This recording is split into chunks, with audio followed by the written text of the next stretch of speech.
Well, I appreciate you taking the call today and the podcast. And basically, I'm starting a new podcast. I'm meeting with executive coaches, CEOs, founders. I want to hear a little bit about why you got into the coaching space, but also more so about the journey of being an entrepreneur, right? Because everybody has that passion, that thing that they love, and that's what we'd really love to do. But, it's been my experience, at least once you start a business and you get into the thick of it, right? It's all the things that surround business that become a little bit more tough. Management and keeping up with how do you find new clients? How do you grow the business? How do you not have this family of employees? How do we support them and make sure they're going to get taken care of? How do we remove friction from the process to make their life and job easier? Yeah, you just summed up basically what I do. Right. So, I would love to hear a little bit about that and kind of your journey. We're here at the end of the year, so going into 2026, I'm interested to know about, your plans for growth and where are you trying to go? Where do you see things going? Yeah, absolutely. So for me, my journey is a little unique in that my first business I started, I was either 20 or 20. I think I just turned 21. Because I had a Class B license, truck license. I didn't need a Class A. We didn't have a split trail, but I needed that to service the convenience stores. So I was a route salesman on an ice cream distribution company for an ice cream distribution company. And what happened was the company was acquired. So we serviced like 7-Elevens, AM, PMs. You know how they have ice cream in the case in the back. Right. And when I first started doing that, I was pretty sure I was 21.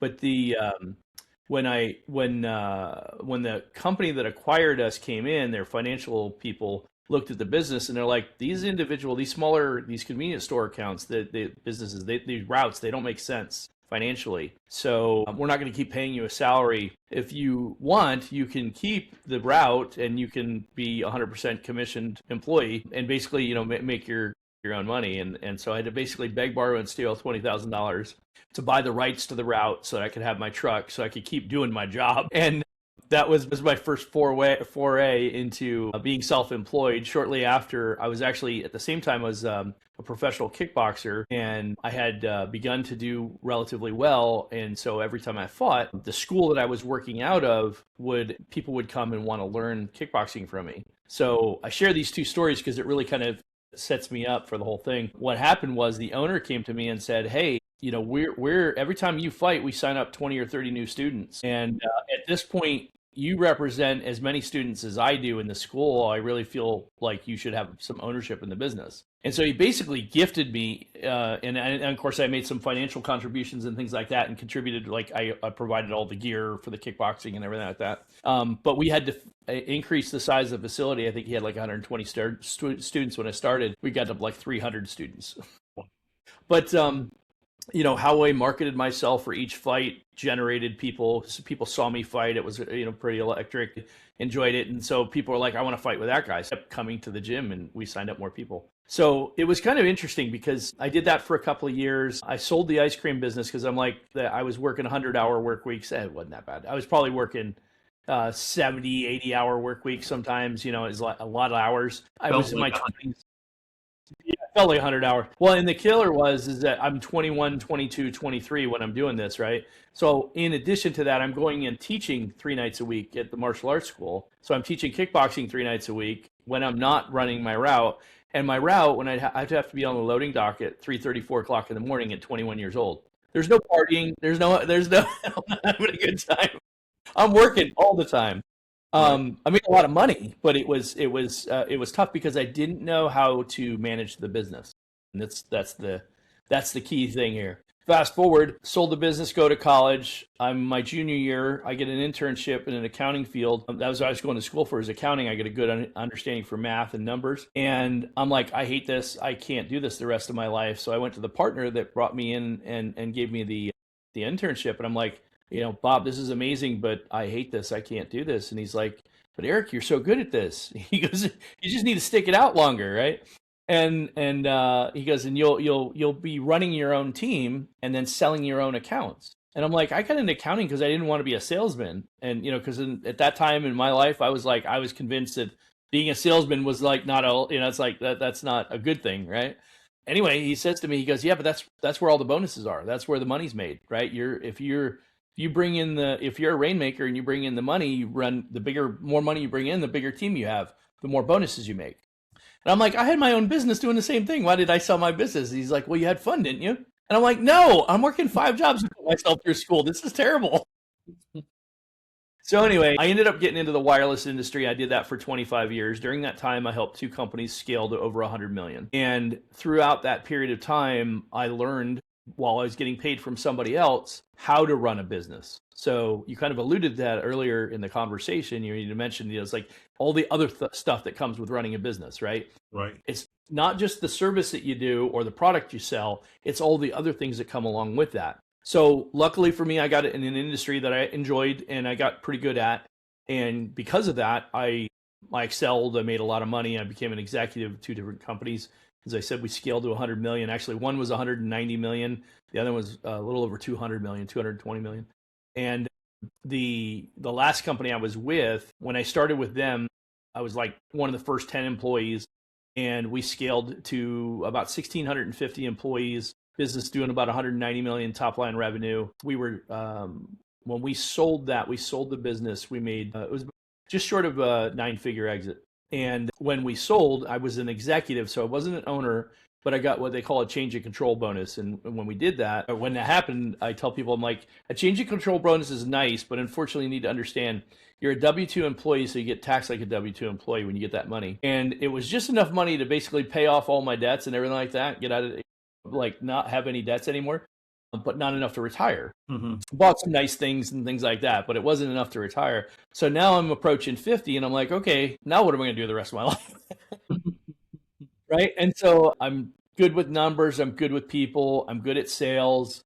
What am I going to do? And throughout the years, because I had a really good income, I was able to buy some businesses. So I had bought a couple of businesses. I started some businesses. And so over the years, I've had 15 of my own while getting paid really well to help other companies grow their businesses. My operations were worth about 50 to 60 million in revenue, my specific operations that I ran. And I was a key executive in the last company when we grew and sold that, with a lot of the different things that we did as far as hiring, developing, training people, all that kind of stuff. So I knew everything, how to grow a business successfully and scale it. I had 2 of my own that I had scaled to $1 million by that point. I had a wireless business that I had for a couple of years in between 2 jobs. I also started a trucking business that I had grew to $6 million in less than a year. So we went from 0 to 27 trucks, 42 trailers, $6.5 million in top line revenue in less than a year. Eric, I have to ask, and I know everybody's going to want to know. Yeah. How do you grow like that so consistently? Is there a single principle, or what is the thing that makes that possible? Systems, people?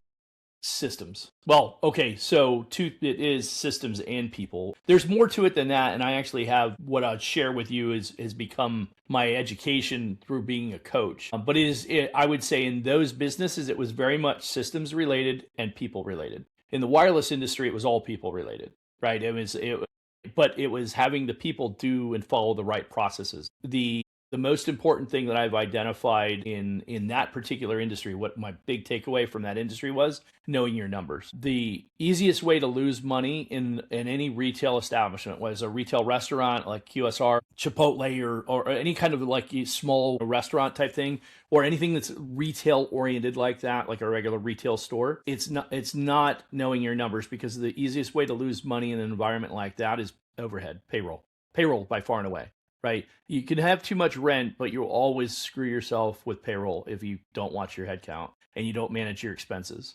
Because the margins are so thin in an environment like that if you don't manage the productivity, if each person isn't bringing in a certain amount of revenue per head count per hour, that's why in restaurant you hear a lot about labor hours. What are your labor hours? What's your revenue to labor hours? Knowing those KPIs, those metrics, is key in those kind of businesses, because if you know them, it's your math to scale. And so we had 3 really, really very basic primary. We had tons of numbers that we measured in the wireless industry, but the 3 most prominent numbers we measured on a daily basis, literally daily. What was your door count? What was your traffic count? How many people walked through your door? Didn't matter if it was 7 people to pay a phone bill or if it was one person buying 6 phones. We just measured the head count. We divided it by the number of transactions we did. So the transactions into that gave us our closing ratio. So traffic, closing ratio, number of units sold, and then what was the revenue per transaction. So you measure those 3 numbers, and literally I could tell you, I could walk into a store, get a basic idea what the traffic count was, and I could tell you, give or take a few $1,000s, how much money that store would theoretically make. And so then that gives you the ability to say, oh, hey, I need to either increase my closing rate or I need more traffic through the door, and then gives you more direction of where to. How does that, or how has that changed rather over the last, 25 or 30 years with technology, internet, people using apps online? Yeah, that's a great question. Interestingly enough, in 2012 was the first time I think I heard this. No, it was 2012 or 2013. 2013, I heard the statistic, and what they were doing is they were comparing holiday sales, Christmas sales, ironically, the time of year we're in right now. They were comparing holiday sales online versus retail sales. Now, this is a national number that they track every year, and they repeat and they talk about it, or at least they did. Not nearly as relevant anymore today, ironically, 10 years later. In 2023, when I first heard the statistic, online sales were approaching retail sales. So they take all of the retailers and they take all the online sales and they match the two up, and they were saying, hey, online sales are actually approaching the number of retail sales. Each year it got closer and closer, and I think it was in 2015. Or 2016, online sales exceeded retail sales for the first time during a holiday season. That was the icing on the cake. That was the, okay, things are not only good. I mean, it was obvious things were going to change, but it was like, okay, things have changed. And to your point, the amount of, if you look at that particular, the wireless industry right now today, you would see that the vast majority of carriers, the wireless carriers, well, the 3 that are left at this point, the number of stores, they've reduced those, I'm going to say, probably about 40% on a national scale between all 3 of them. Some a little bit less than 40, some maybe a little bit more than 40, but around that number over the last 5-6 years. Well, I can tell you that since we sold in 2017, T-Mobile, which is the carrier we represented, the company that acquired us, they were a bigger dealer than we were. We were a dealer for T-Mobile, to be clear. And it's kind of like a franchise relationship. The company that acquired us has been through 3 downsizes. They were forced closures from T-Mobile. So T-Mobile came in and said in 2019, we're closing 10% of all stores across the nation. And they basically drew circles around stores and said, okay, this is within a certain mile radius. We're going to close any store. We're going to take the most profitable store. We're going to keep that one. If yours isn't one of those, then we're going to mandate you close it. Now, I'm sure there was some guidelines, but generally speaking, that's what they did. They did that 3 times since 2019, sorry. They did in 2019, they did it during COVID in 2021, and they did it again in 23. So, and what they're doing now is they're continuing to close stores to the point where, like, retail is not. A matter of fact, I suspect that what we know today, where you used to walk into your noble neighborhood T-Mobile, AT&T, Verizon store, whatever, it's going to be more like Apple, where they have, like, in a major metro city like Phoenix, you're going to have like 6 or 8 stores in the whole city, and right. It's going to be like a destination store, and everything else is going to be online purchase or online sale fulfillment. So it's changed dramatically, to answer your question. And I share that detail because I think it's relevant for people that are getting into certain industries like that to really kind of understand that industry is uniquely different. Your fulfillment is coming from shipment centers. Walmart and Target have really demonstrated. You have primary distribution. I think they all took it from Amazon, really. But you have primary distribution centers, and you ship from there. You keep a limited supply in the store, so you're not carrying too much inventory. But there's a lot to be managed in that space, and how you maintain profitability. Because the way you really lose money is having too much inventory in a store, you never move it. Mm-hmm. So yeah, and the data that you can gather for like inventory tracking and things like that. Yeah, I mean, compared to what we did 30 years ago, your finger counting stuff.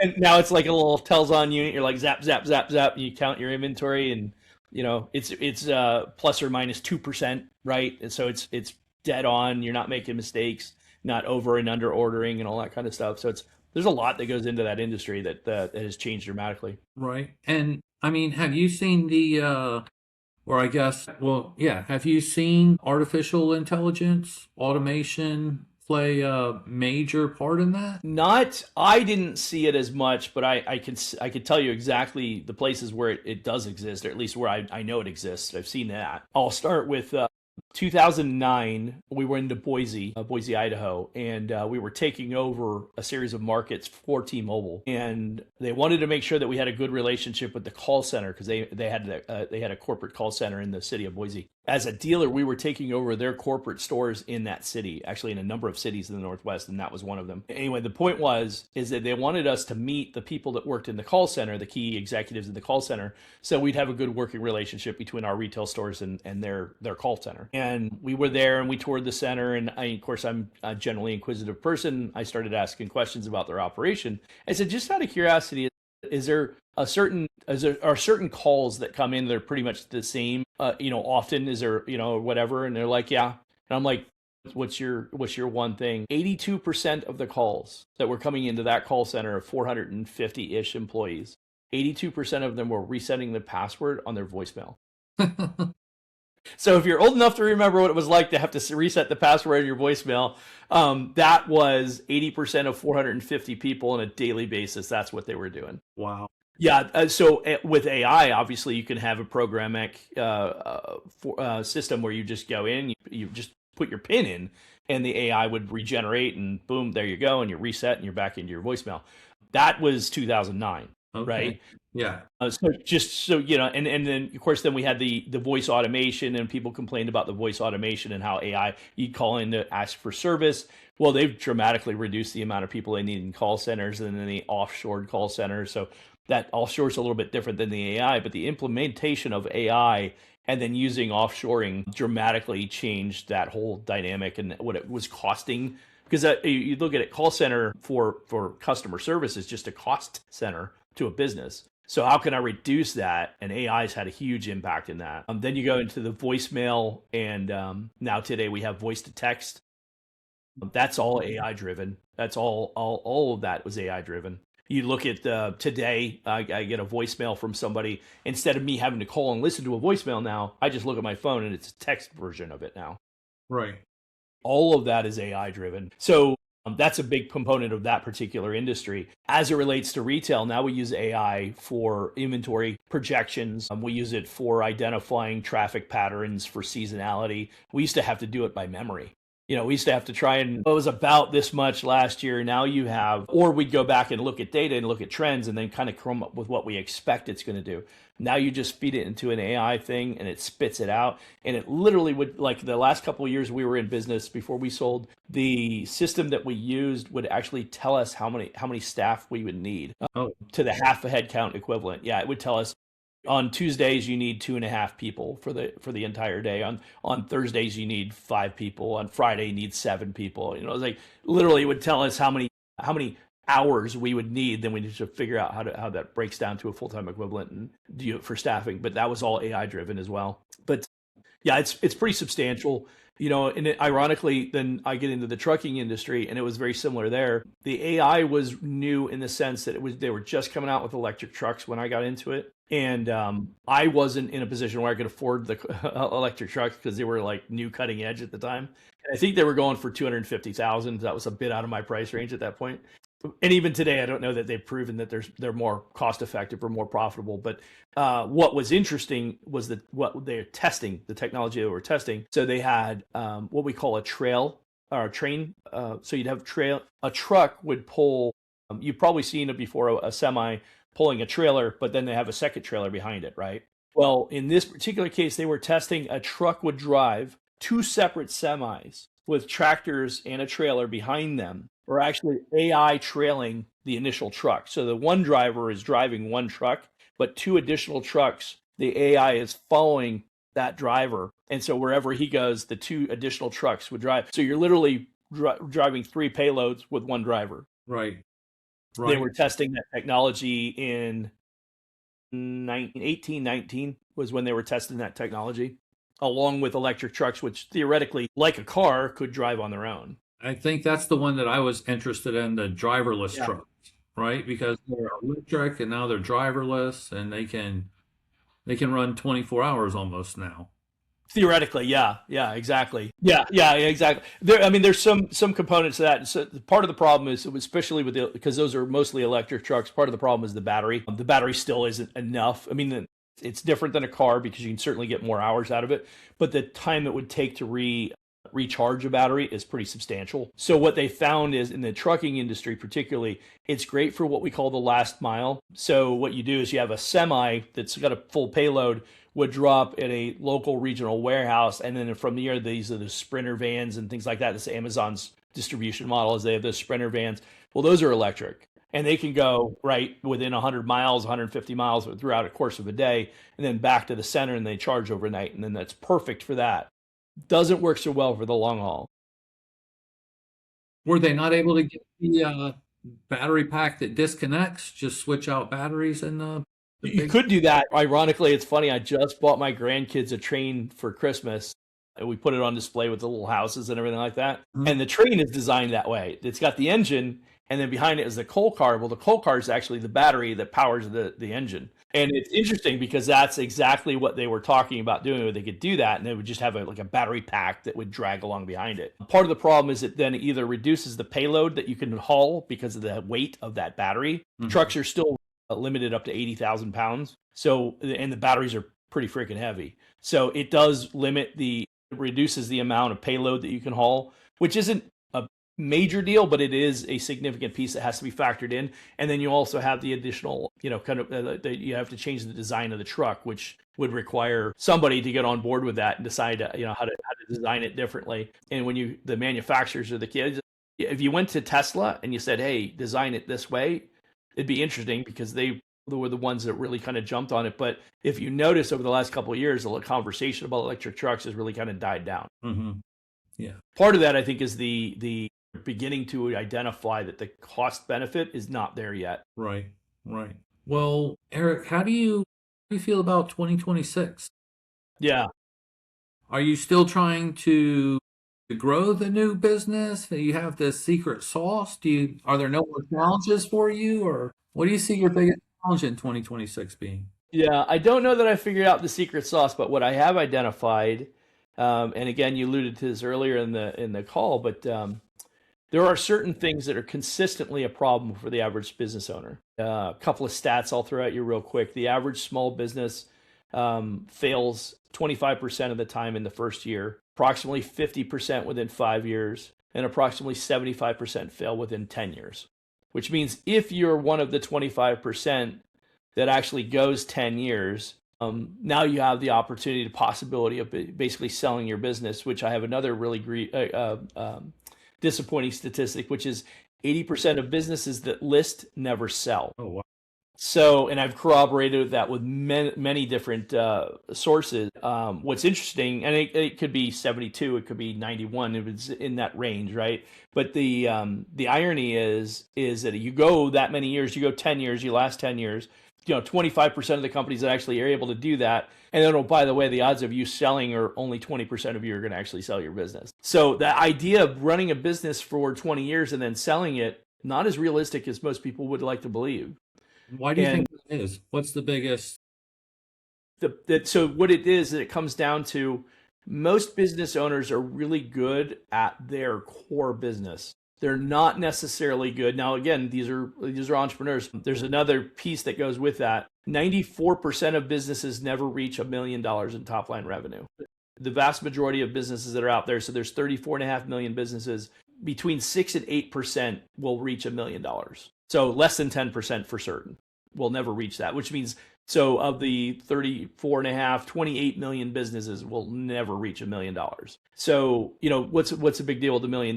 Well, from, average, a good business model would be a 15 to 20% net margin in your pocket, right? So you do $1 million, 15% is only $150,000. So, and I say only $150,000. That's not a huge payday for an awful lot of risk to run $1 billion business, right? There's a lot of exposure. And where the problems really come in is what you alluded to earlier. Again, I'll say it. It's They didn't know how to run all the nuances that go along with running a business. They didn't know how to manage people. They may not have been clear on their vision of their business. Most business owners that are sub $1 million are constantly chasing the shiny object syndrome. Right, this one looks interesting. This looks interesting. They get distracted, which is why they don't scale. It's hard to hire when you're not paying market rate. So if you can't pay market rate, good luck finding top talent. So you're making the business work with B and C players instead of A players. Not always, but that's often is a problem. One of the big clear problems, particularly as it relates to why they don't sell, is they don't know their numbers. So I referenced KPIs and how important those numbers are. Knowing what those KPIs are, like the fact that I knew those 3 numbers and could tell you whether or not a store would be profitable. You can do the same thing in the restaurant business if you're clear what your KPIs are. You can do it in any business if you know those KPIs, but most people don't because they don't have the infrastructure or the sophistication to take the time to identify what those numbers are. They're just trying to make ends meet and make some money and pay some bills.